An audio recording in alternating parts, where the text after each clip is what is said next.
So this is going to be an interesting episode because we again hit the point where it's tough to tell what exactly is going to happen with this team, but we do know that some things are going to have to change. This was arguably our best opportunity to win a cup, at least from what we can see now, because again, we know that, out of that top 9, only 6 can stay, more than likely, if we're going to try and balance things out, which it's tough to say. We know that we can keep first-line players happy with power play time, so they can be on the second line and it's fine, but in terms of trying to balance, let's see, Fatinos will be a second-line guy next year, and we already have 6 first-line guys. I think that's too much, and I don't think we're going to be able to balance it. At the most, one of them has to go, but then you also factor in the Datsuks and some of the other guys. Of course, we still have them as healthy scratches here. Verbata, Bembridge, Fedorov. There are going to be changes, and whether or not that involves trading for other prospects, whether or not that involves trading directly for draft picks, I don't know. So that brings us to the beginning of this episode, where I am going to turn Fog of War back on for the draft, of course, and then we'll see what happens. The last episode, obviously, was quite disappointing to lose to St. Louis the way that we did. We'll see if they can go on to defeat the Pittsburgh Penguins in the Stanley Cup Final. We'll take a look at the awards, and then it's straight into the off-season. Like I said numerous times, just a tad bit nervous over all of this. I don't like these episodes, contrary to belief, as the Blues do end up winning the Stanley Cup. Again, does that make you feel any better about it? I don't know if it makes me feel any better about losing to the inevitable champions, or if it makes me feel worse because, well, we almost beat them and we probably could have beaten Pittsburgh. But there you go. The Blues win it in 6 games after the Penguins swept Tampa. To get there, on the bright side, we don't have to look at the Blues roster. We saw it in the last episode. Pittsburgh was going for back-to-back cups, by the way. Tampa won the President's Trophy. That didn't help them out too much against the Penguins. The Art Ross goes to Stamkos, as does the Hart. Morgan Riley wins the Norris in Pittsburgh, mind you. Not a fantasy draft. Interesting. Kucherov, the Lady Bing. Ackers, good old Cackers, wins the Calder in Colorado. So Elijah Lackey will have to forfeit over that trophy.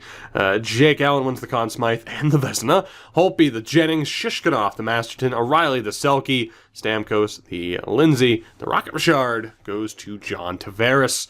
Down in the AHL, did we take home any hardware? The answer is no, we did not. So with that, the 2023-2024 season is over. Let's move on and look forward to the future. It's not about what happened in the last episode anymore. As you get a look at the lottery results, Carolina via Philadelphia have the number 1 pick. Our draft pick situation is actually something that I'm intrigued by because I don't know what it is, to be honest.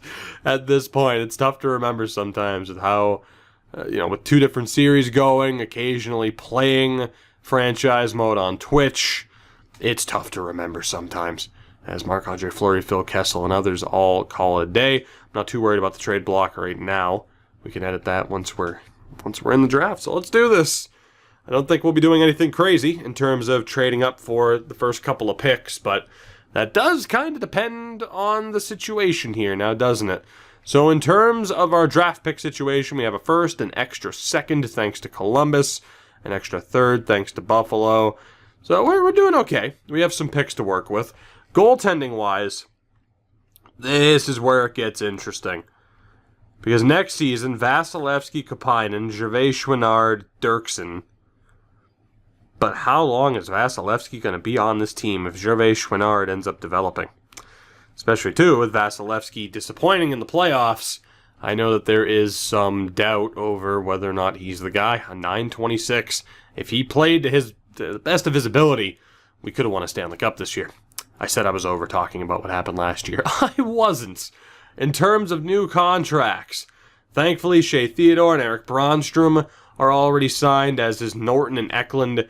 And that's the real interesting point, is that a lot of these players have already been re-signed. So in terms of figuring out the logjam and who goes, if we look here at our top 6, it's Eklund and up, but Hatainen, Kane, Bickle could all be there and ready. So I don't know if I want to decide on who's leaving now. Rositas, Norton, they're obviously safe. We can assume that Kane is going to be NHL ready. So Hatainen would be the fourth. Bronstrom, Theodore, Gertson at low elite, Eklund at low elite. It would be easier to make the moves now for the sake of acquiring draft picks, but I don't know who I want to get rid of for sure, and I think I'm going to wait to see how these players develop.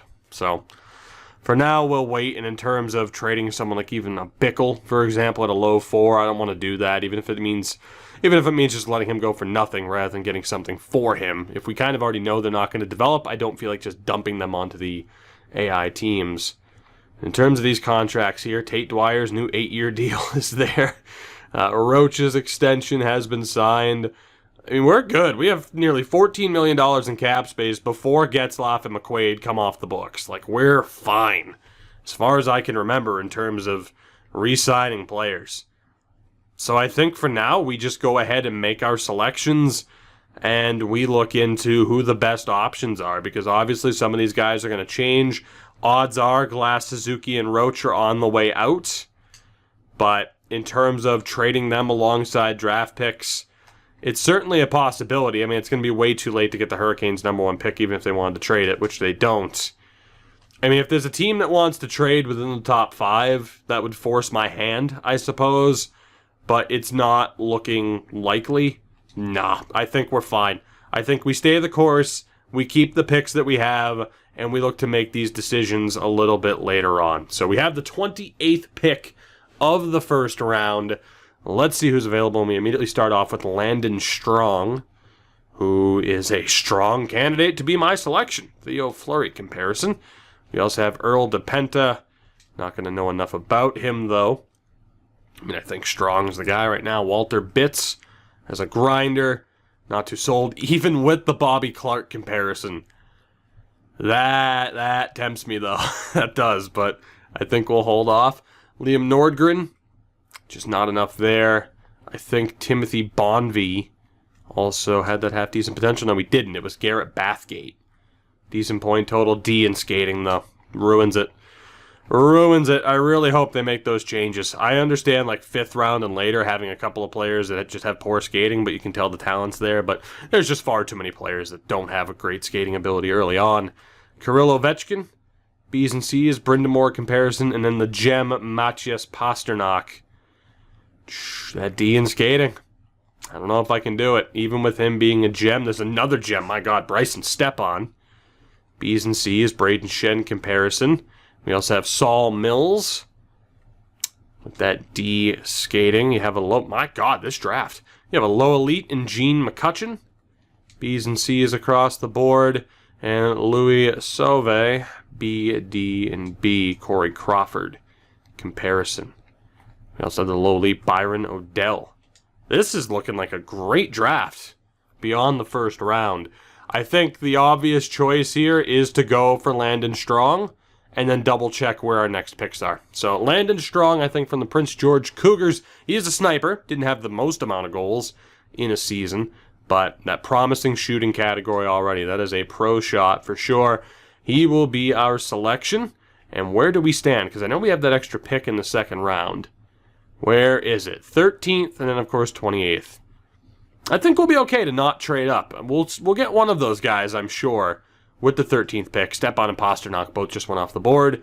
Is there anybody left? Mills, McCutcheon, and Sauve. Okay. Let me just double-check the rest of this round. Odell. We have the low elite gem, Phil Davison. Not bad either. This is a very interesting second round. Low 6, Magnus Bacher. Also not that bad. Marcel Lalancette. Potential D skating, but not a bad shot. There's also Millen and Dave Sanderson. So we're going to get somebody good at the end of the round, too. A couple of defensemen here. Ralph Fical and Parker Reimer. Parker Reimer was looking a little bit more interesting thanks to the skating ability. My God, look at how many fucking players there are. This is insane in terms of guys who we know have a chance to actually not be that bad. Damn. Shit's nuts. Thank God we can pin more than just a few players this year, right? Calvasari, Riesner. Okay, let's go back to the top, shall we? How good's Bobkov? Not as good as I was hoping for. Granted, those aren't confirmed numbers. Let's go back to the top. Between Mills, McCutcheon, and Sauve, I'd say. Maybe even Odell.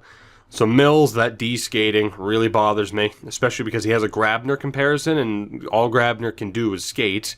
You have Gene McCutcheon, B's and C's, as a low elite defensive D-man. And then there's Sauve as a goalie. I'm not too worried about the puck control. I think just in general, Sauve is the pick. He's going to be the best of the bunch in terms of potential, in terms of overall, unless he's magically low elite. But low elite goalies are a rarity. When in doubt, take the goalie, Louis Sauve. Louis is our pick. That brings us to this next selection. Let's see who else is available. I know it's controversial still to turn down a gem, but I feel pretty good about the decision, to be honest. I wasn't exactly tempted. Let's go ahead and mark those two down. Just double check with, I mean, my God, there's going to be so many players to sort through here. This is ridiculous. Actually, we can unmark Bobkov. There are going to be so many players. This is insane. Now, granted, not all these guys are actually going to be this good, but still. This is ridiculous. My God. Mapletop as a goalie. Sim. Swahonen. My God. All right, well, that didn't help at all because they just kept being strong options to select between. So let's see. Magnus Backer, B's and C's with a low 6. Lalonset, potential D in skating, I'm going to say no, even though he has a pro shot. Millen, B's and C's, not bad. I'm gonna go with him over Backer, just because there's a chance of him being slightly better. Sanderson, B's and C's, but again, Millen wins out. Fikal doesn't win out. Reimer is interesting with him having B's and C's, but a low 4 guarantee. Dowd, B's and C's, low elites. Not terrible. Low 6, Sizek. Reminds me of, what was it, Travis Sizek? I think back in the Hartford series. What about Falk? That D in skating, that's going to be a no. Winkler, that D in skating, that's going to be a no. Nickerson, B's, C's, and 1D in defense. So for me, I think it comes down to Millen. Or we could trust the gem and Reimer. And I'm gonna shoot for the stars here with Jared Millen. A little bit confident in the grades. He is one of the highest rated guys left. Now, our scouts actually do have Reimer a little bit ahead, but we know what Reimer's potential is, even if he's a gem. We know what his potential is. Whereas with Millen or Chad Dowd, not so much. And I think Millen had the better grades. 2 B's and the rest are C's. What about Dowd? 2 B's and the rest are C's. Right. Isaac was the low 6. I'm going to trust my gut on this one. I'm going to go for Millen. Jared Millen of the Hamilton Bulldogs is our second pick in the second round. That brings us to the Austin 316 selection of the day. Calvasari, let's take a look. B's and C's, not bad. Potential D in skating for Riesner. We'll take him off the board. Bobkov, again, as a starter. Wasn't too impressed. Higgins with a potential D in skating. Get out of here. Blake Garrison, not bad. If we could trust that, it'd be pretty good. And I think I'd rather take the risk with him than go for Bob Bentley. So Garrison right now, or the other goaltender. Nope, not the goaltender, the defenseman in Calvasari. So either of those two are looking pretty good right now. We have the gem of a starter in Cohen Para, who's going to take forever to develop, so screw that. Igor Antropov, D in skating. No, thank you. Kervinen, potential E in skating. No, thank you. What about Hobby Bullen? A D. Fischaud, a D. Dubinsky, an E. Okay, well, I had a feeling it was too good to be true. Now, look, I know Dubinsky is a medium elite, but holy shit. Like, he's the one time, like, with a guaranteed medium elite where I'll be like, yeah, sure, I guess I'll deal with a D in skating. But with Kervinen, Fischaud, like, there's just, or Fischaud, I guess it would be, there's just not a big enough guarantee. So it comes down to Calvasari, Garrison, who are both a little bit further ahead, or Dubinsky, who seems like prime trade bait later on because he's never actually going to develop more than likely. Again, that's just in my experiences with players who are clearly going to have that extreme of a low overall. So let's take one more look. It is again Calvasari, Garrison, or Dubinsky. Calvasari, B's and C's. Garrison, that playmaking ability, man, could be great. He had a decent season point total-wise, too. Or we take Brendan Dubinsky, who is a medium elite, but is a long way off. And you know what? I think just for the value that a medium elite brings, we have to go Dubinsky. I think Garrison would be the right pick, but Dubinsky's the guy. You can't turn down a medium elite, even if at this point, odds are I just picked him up for the sake of trading him later. That's more than likely what's going to happen, as unfortunately, not Dubinsky, the other guy there, is off the board. So Kervinen had terrible skating. Hobby Bullen and Fishout had terrible skating. Mapletop wasn't looking that great. Sahonen, did I look at Sahonen? I did, he's terrible. Nielsen, also not looking that great. We have Turnbull. Everything else is looking okay. I mean, well, physical and defense are very highly rated among defensemen, but he's very clearly an offensive defenseman. It says two-way, but at that height, he's an offensive defenseman. That's an interesting one, at least.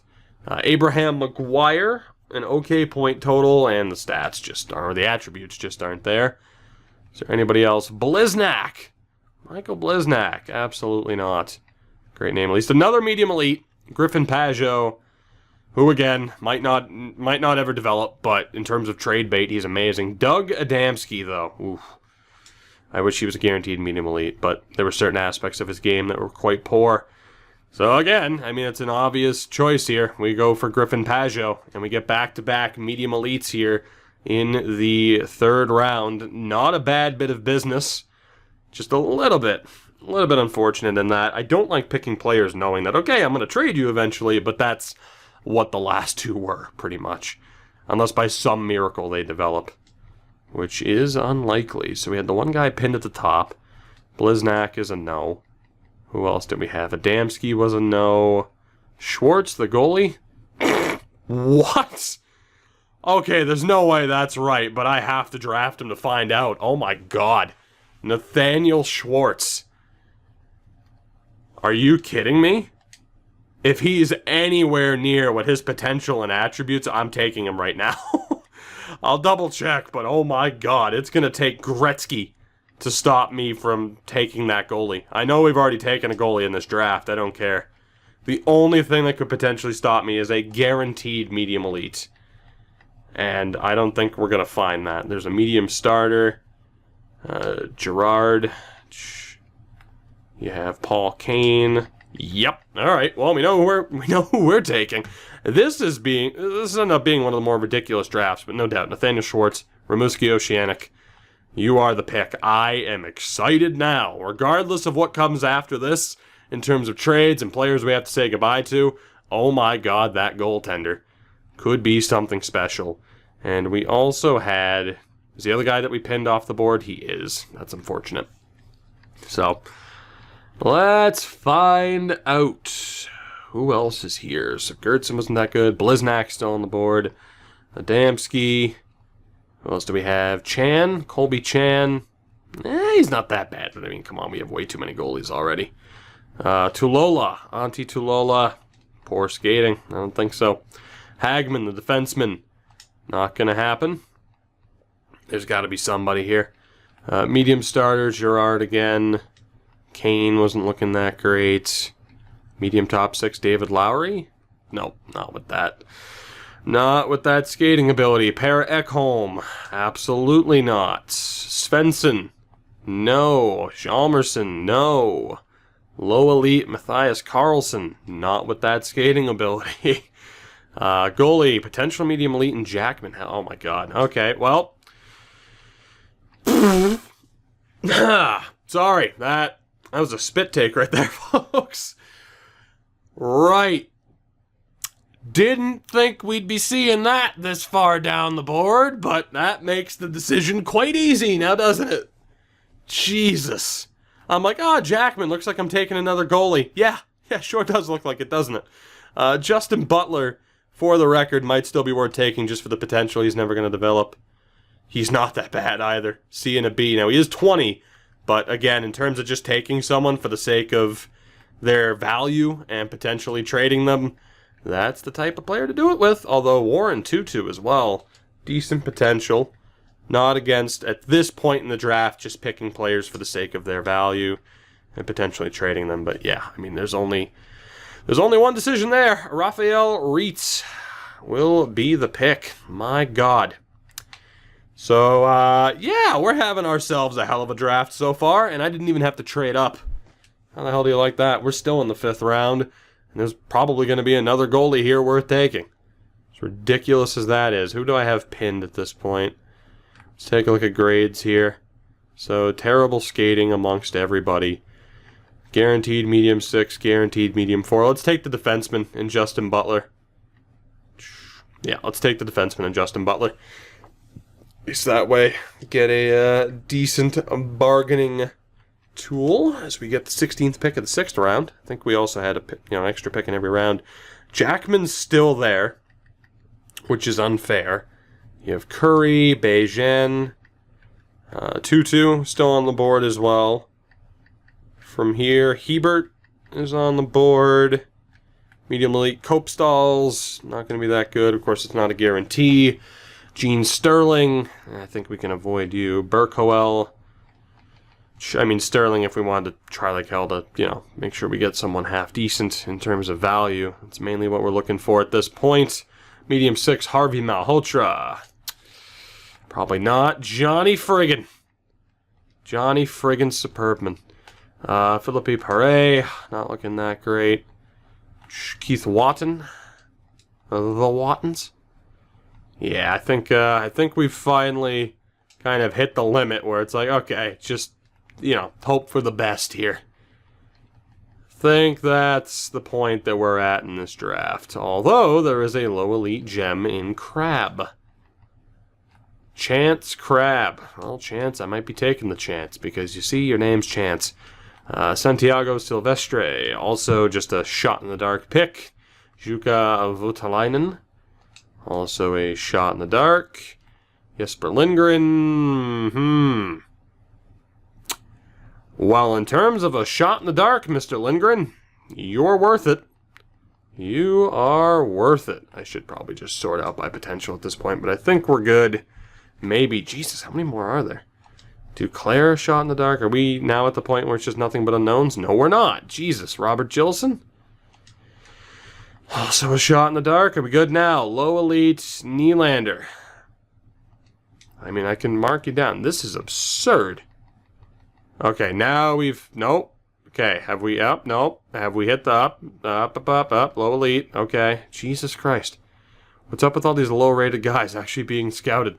I'm going to have to call a timeout. I know I can sort by potential, obviously. I'm just trying to see, how far down did we actually scout in terms of these rankings? And apparently the answer is quite far. Let's take a look now at potential. I got a little bit of timeout before I got to call this timeout. Or I got a little bit of time before I got to call this timeout. Easy for me to say. I mean, it's like, Jesus, who the hell do we even take?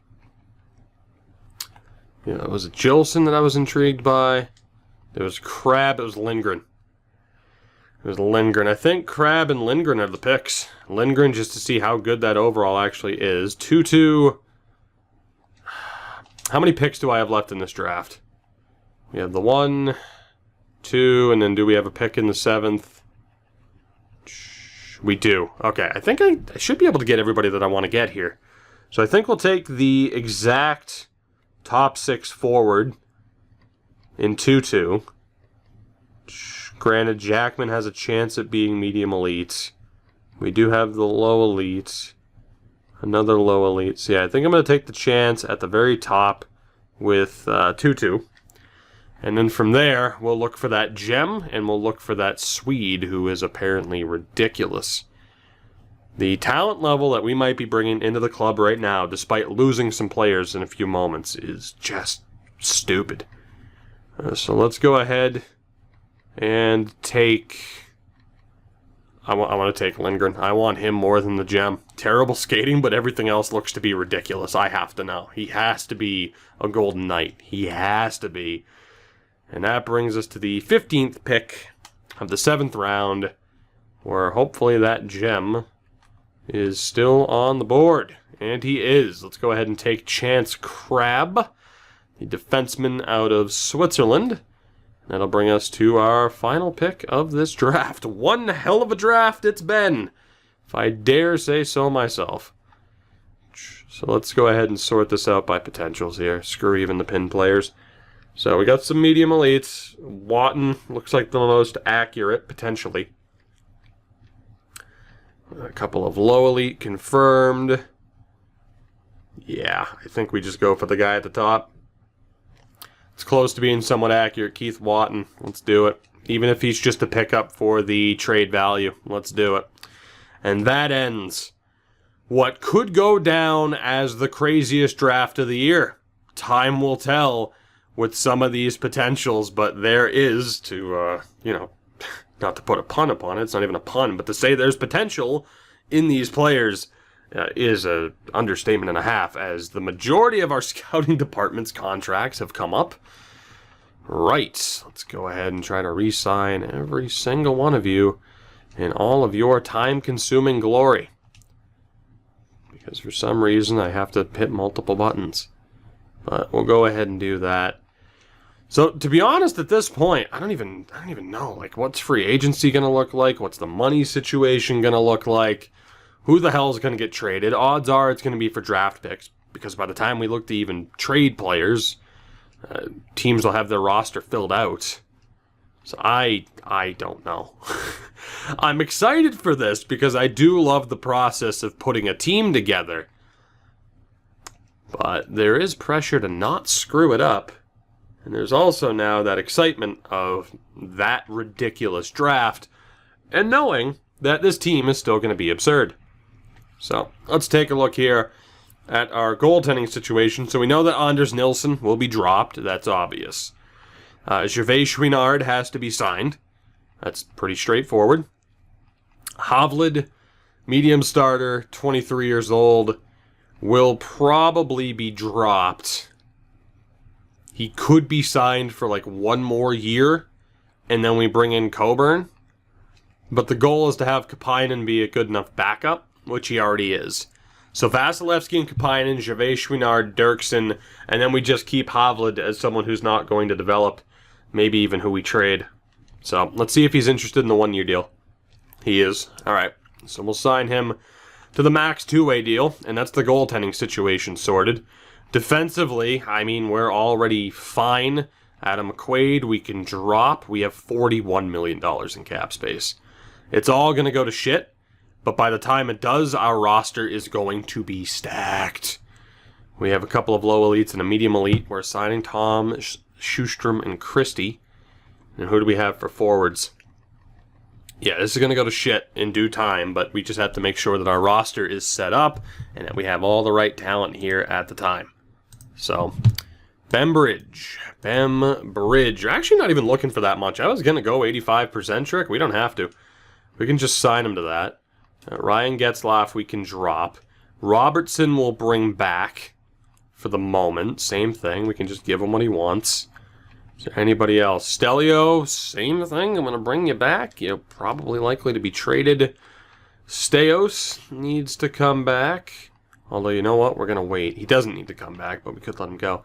I'm trying to see the amount of UFAs. So, Lehman, who was a 5th-round pick in 2022, he is going to be dropped, as is Vasakis, David Vasakis, who was a 6th-round pick in the same draft. And at the very bottom, Halpern as well.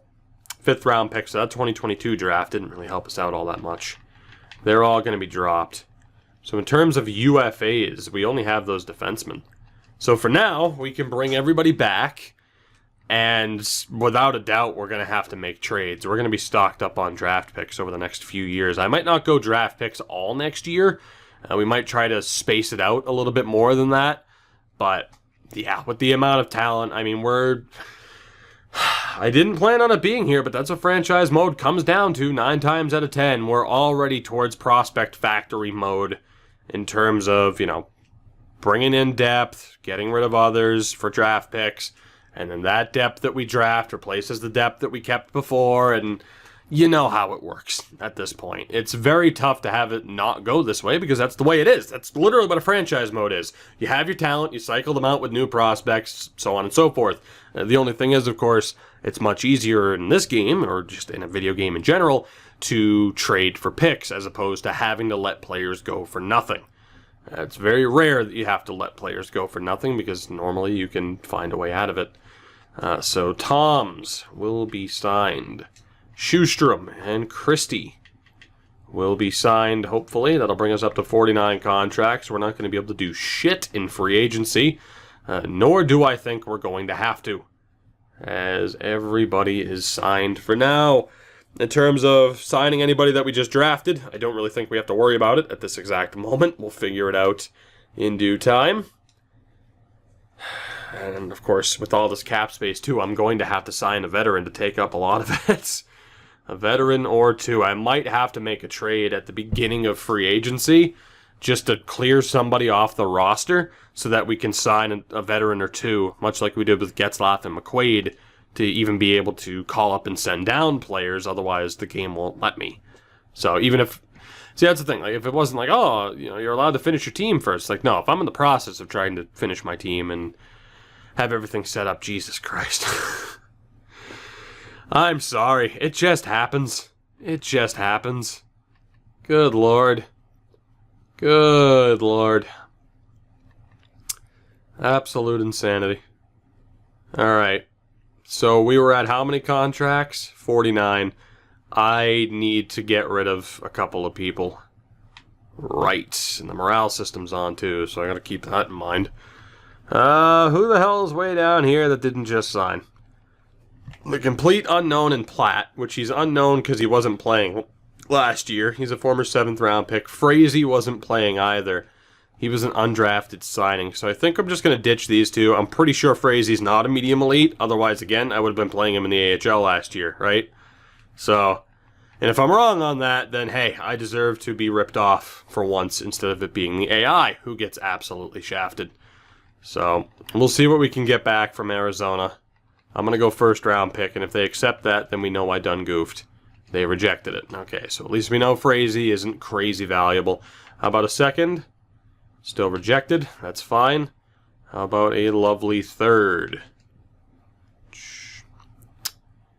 The value of your asking has been hugely inflated by your scout. That's fine. Just take them. Just take them off my hands, please. That's all I'm asking for, Arizona. I'm trying to give you them for just about nothing. Just about. Good Lord. Like, man, they don't like trading for players that they don't have the info on, do they? Wow, okay. Interesting. Well, is there anybody else then that I can add to this deal? As far as guys that you do have the exact info on, if that's not going to happen at this point? Because I need to sign some veterans for the sake of calling up and sending people down. Perron is going to have to go for obvious reasons. Fabian Perron. Yeah, Hunwick, Girard, and Stelio. They're going to have to go. Let's just get it over with. Anybody interested in more than one of them? Stelio is apparently the only one, and every team is interested in him. Good to know. Boston. Let's see. Build a winning team around Pasta, would you? Is a 2nd round pick enough? It should be. Yeah, I had a feeling I'd be able to get more for that, with them being a bunch of medium 9s, but I'm good with the 2nd. Just get him off my team. Stelio, I'm sorry. I hate to see you go, but that's the way it is. As in terms of free agents, Thatcher Demko. I have not used Thatcher Demko in a series in a very long time, but I have a feeling a lot of people would be upset if I signed Demko and then flipped Vasi. But if I flipped Vasi for nothing, I think people would be okay with it. How's Demko done lately? Thatcher, how you been, buddy? Not bad. You've been on a good team, too. Oof, coming off a rough run in the playoffs, though. I don't think I've used Thatcher Demko in a series since the Vancouver series in NHL 16. It was 3 years ago, folks.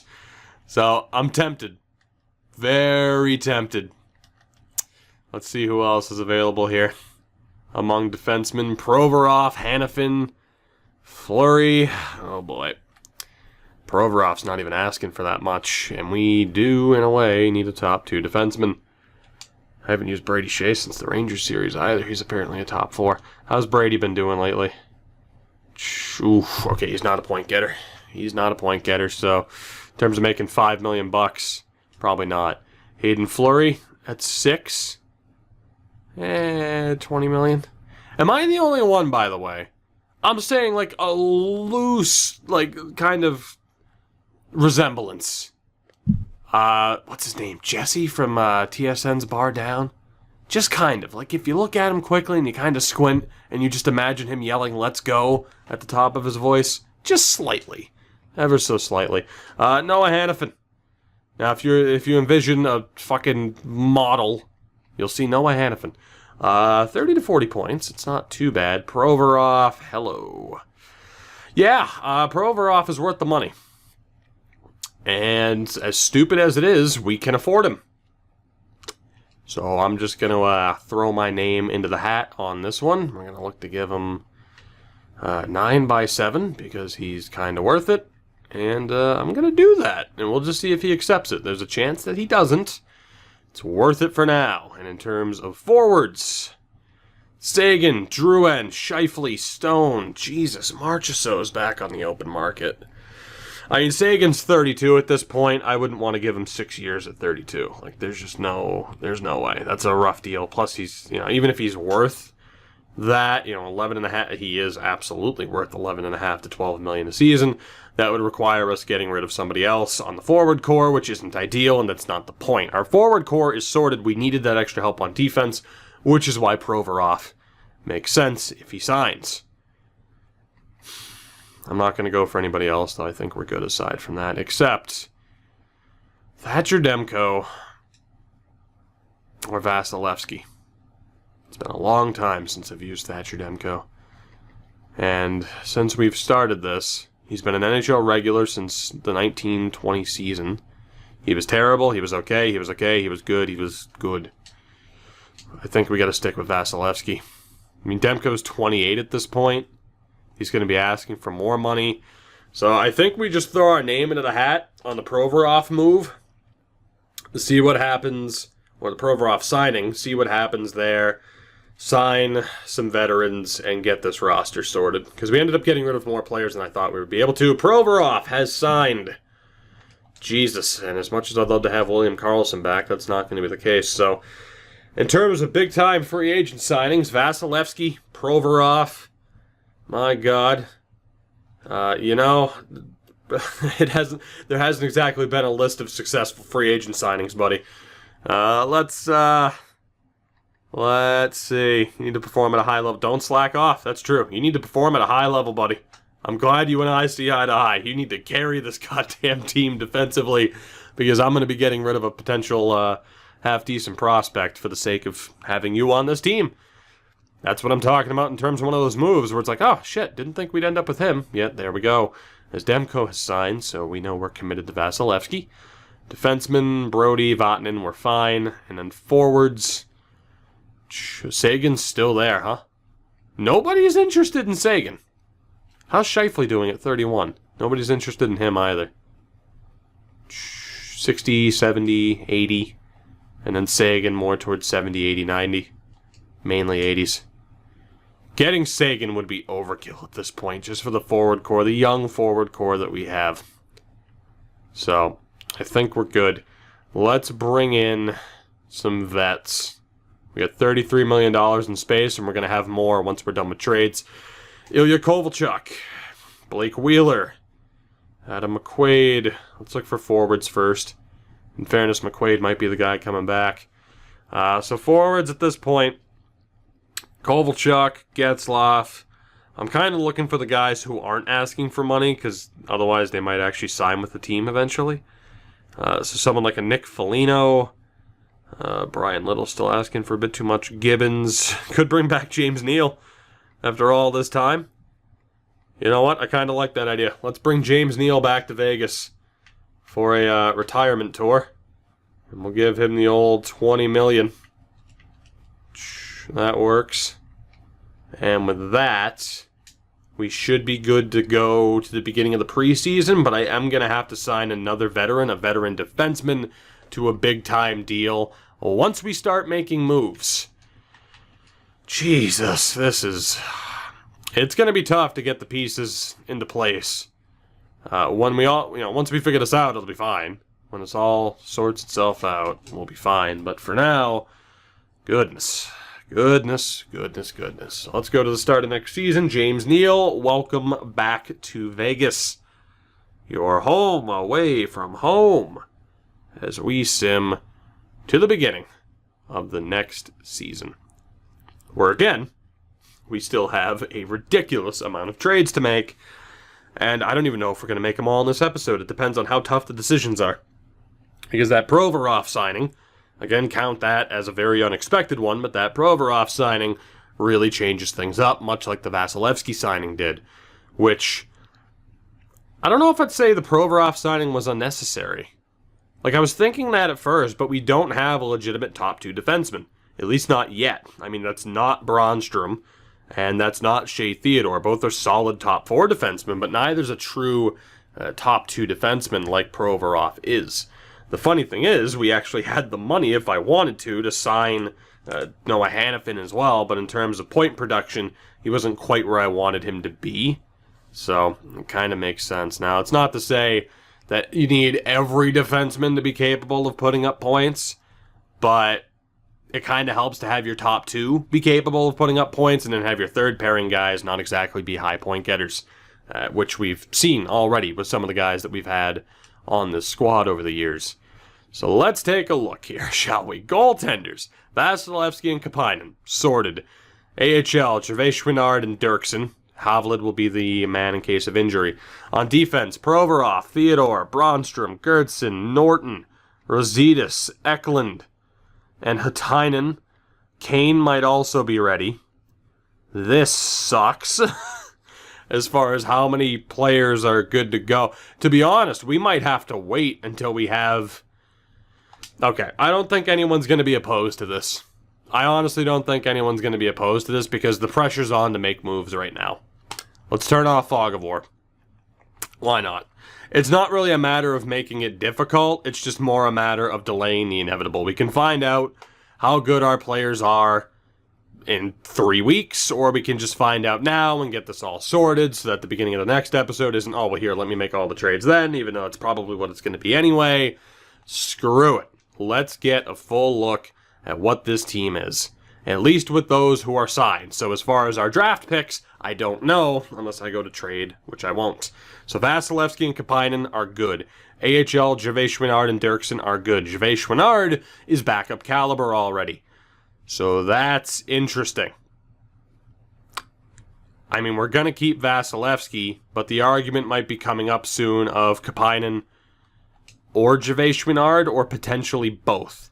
It's not going to hurt Gervais, Chouinard to play one season down in the AHL, but we are coming to that decision where it's like, okay, do we still want to rely on Vasilevsky, or do we want to go to the two young goalies? And I really do think that depends on Vasilevsky's season. So, pressure's on, buddy. Pressure's on. Defenseman. Provorov. Theodore. Gertson's up to an 85. Norton's an 85. Jesus.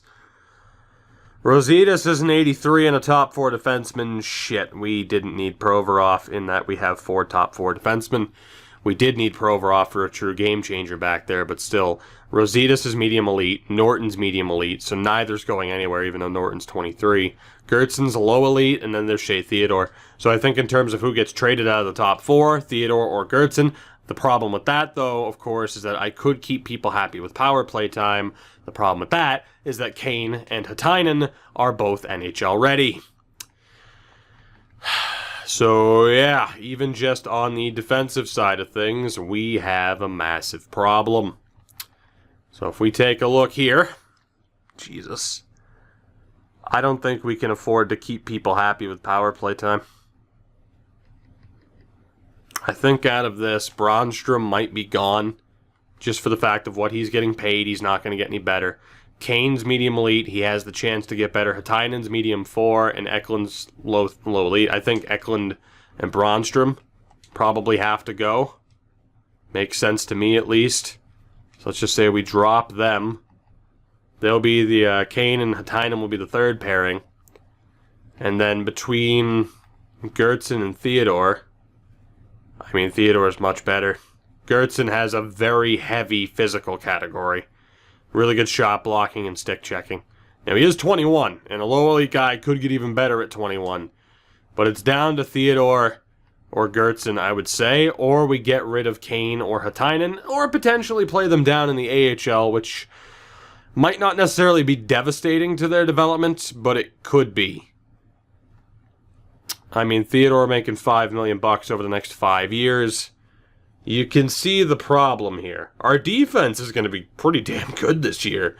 The Provorov signing obviously complicates things a little bit more, but he is a true #1 defenseman that we needed, right? I mean, none of these guys that we're talking about are true top defensemen. Getting a defenseman that can put up more than 10 goals a year, 40 to 50 points, which he has over the past 4 seasons, I don't regret that decision. Not one bit. But between Theodore, Gertzen, again, Theodore could be on the way out. Gertzen could be on the way out for the reason of just puck skills are really low. He's got a booming shot, great defensively, great physically, but the skating's a bit questionable. But he is a low elite, so there is that chance of him getting better. I mean, Norton is a medium elite. His skating is fucking terrible. He's also heavily weighted on a physical category. Rositas, bit more well-rounded. He's going nowhere, especially at 19 years old. You have Justice Kane at 22, a bit more well-rounded as well. Great puck skills category. And Hatainen also fairly well-rounded. So if we wanted to put a lot of emphasis in terms of like, oh man, these players have poor skating, I mean, Norton and Gertzen are pretty poor in that regard. And then again, there's Brandstrom and Eklund. So I don't know. Feel free to leave your thoughts down below. We have a wonderful 9 defensemen. 3 of them have to go. Who goes? Here is your extra look at potentials and at overalls. Let me know. I will also show you trade values maybe in a moment, but I don't want to spoil how good some prospects are, because that kind of defeats the purpose of Fog of War. Although some people have said, well, just have Fog of War on for the draft, but afterwards you can turn it off. Some people have said that, which I kind of agree with in a way, that at least Fog of War's on for the draft, but afterwards we know how good somebody is. So screw it, maybe I'll show you. And then forward-wise, now that we actually know the defensive situation, let me send down a couple of players, because forward-wise, we're also going to have a bit of a log jam, to the point where even these depth options are probably ones that should be considered as far as being in the NHL. So, we have 5 first-line players. Claessen's a 92, Mason's a 90, Lackey, Goldobin, Dwyer, and Glass. Roach, Fotinos, and Suzuki are second-liners. And from there, we can obviously fill out the bottom 6 with these options here. So in terms of keeping players happy, we could keep a couple of extra top-notch defensemen and keep them happy with power play time, or we could run 2 extra forwards on the power play, so really 4 forwards and 1 defenseman on each line to balance that out. But between Claessen, who's obviously going nowhere, between Marvin Mason, who is going nowhere, between Elijah Lackey, who is going nowhere, Victor Goldobin, you could make a slight argument perhaps Tate Dwyer's going nowhere. I mean, it really comes down to Glass and Suzuki, I'd say, as the old guard, although Glass has done really well to get up to an 87. He's done really well to get up to an 87. But, again, it's another situation where we have 9 players for 6 spots. We can afford to keep all 5 first-line talents and keeping guys happy with power play time, but still, 3 players have to go. So you can't necessarily worry about the role. We just got to say, okay, which 9 do we want? Again, Bembridge doesn't count. But between Suzuki, who's as good as he's going to get, so he's kind of the obvious guy to get rid of, but offensively he's really solid and a great skater. It's just a weak physical category for him. You have Josh Fotinos, who's looking great and had a really good rookie season. Gregory Roach as well, who might be one of the more obvious ones to go for, but he did have a really good season. He's been really great since we called him up. 40 to 50 points isn't bad for where we've played him. Then you have Cody Glass, who had an 82-point season last year. I mean, he is a real deal first-line talent. And then you got the big five, I'd argue. Dwyer, Goldobin, Lackey, Mason, and Klassen. So on top of the defensive situation, we need to decide what forwards stay, which isn't helpful. God damn it. And then in terms of the bottom six talent, which would be Bembridge and lower, again, we have 7 players for 6 spots. So we have to get rid of 1. So we have Bembridge, who's 23, medium top 6, and is a really good offensive option. Decent enough defensively that we should be fine, I would hope. And I just need to test something here really quickly. We might leave this to a straw poll. It might be the way to do it. So you have Bembridge. Fedorov is 23, low elite. Again, more of an offensive force with that offensive awareness. Pretty solid defensively, not all that physical. Kirill Datsuk, again, better offensively. Really good defensively and has a bit of a physical edge to him. He is a low top 6 potential, though. You have Dominique Verbata, low elite. Definitely more offensive. Oh, actually, in fairness, he's very well-rounded. He's very well-rounded. Pretty bad skater, but everything else is great. Well, the shooting category is not that great. Definitely more of your prototypical bottom 6 guy. Jason Robertson, very well-rounded. Good skater, great skater even, pretty good shot. Who, I mean, at 25 isn't going to get that much better. Zachariah Rizzi, 21, medium top 6. I mean, again, definitely more offensive, great shot.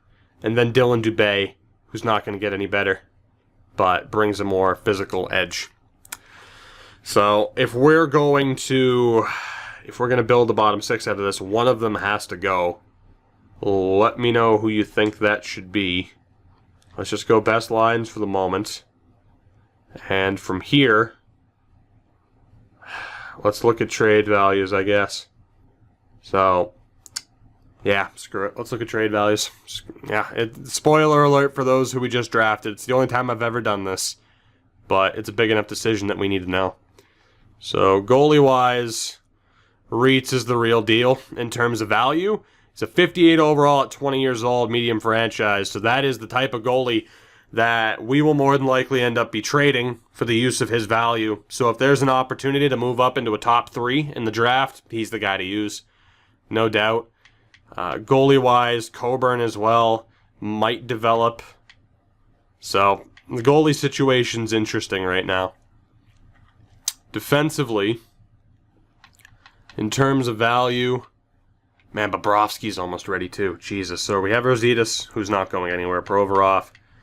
Even like Christie is the type that we're just like, okay, he's not going to develop, right? So I need to decide, or we need to decide, like, is he worth trading away now? Do we care? Do we just want to go full try hard and be like, okay, well, Christie's not going to develop, let's just dump him onto some other team and get picks back in return? Is that what we want to do? You see Gertzen at the low elites. So it's going to be tough. We have a lot of low elites after that last draft. Damn. Bickle at a low 4. So there are definitely some guys that I'd look to trade out here, just in terms of optimizing. But if I were to trade out everyone that I wanted to trade out, I mean, we would be dealing with dozens of draft picks. Dozens. And, I mean, I'm talking like multiple, like 3rd and 4th round picks that we trade up and get into extra seconds with. I mean, we can't even say we're on the verge of ridiculousness anymore. We're here. This is what it looks like. It's just, at this point, do we just say, fuck it, do whatever the hell you got to do to keep this team as strong as it possibly can be for seasons to come. Lindgren's a 72 low elite, by the way. Not bad, fresh out of the draft. Not bad at all. A lot of low elites following this past draft.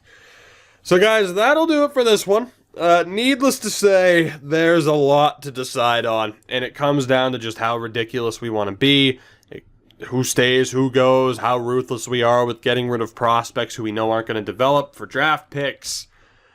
Yeah. All of that just to finally sort out this roster and to more than likely be favorites at the Cup yet again. That'll do it for this one. My mind is just blown by the situation that we're in. I have fun trying to help me figure this out as far as what we're going to be doing here in the near future in the series. And until next time, have a good one. Check out everything in the description. What the hell is even going on in this series anymore?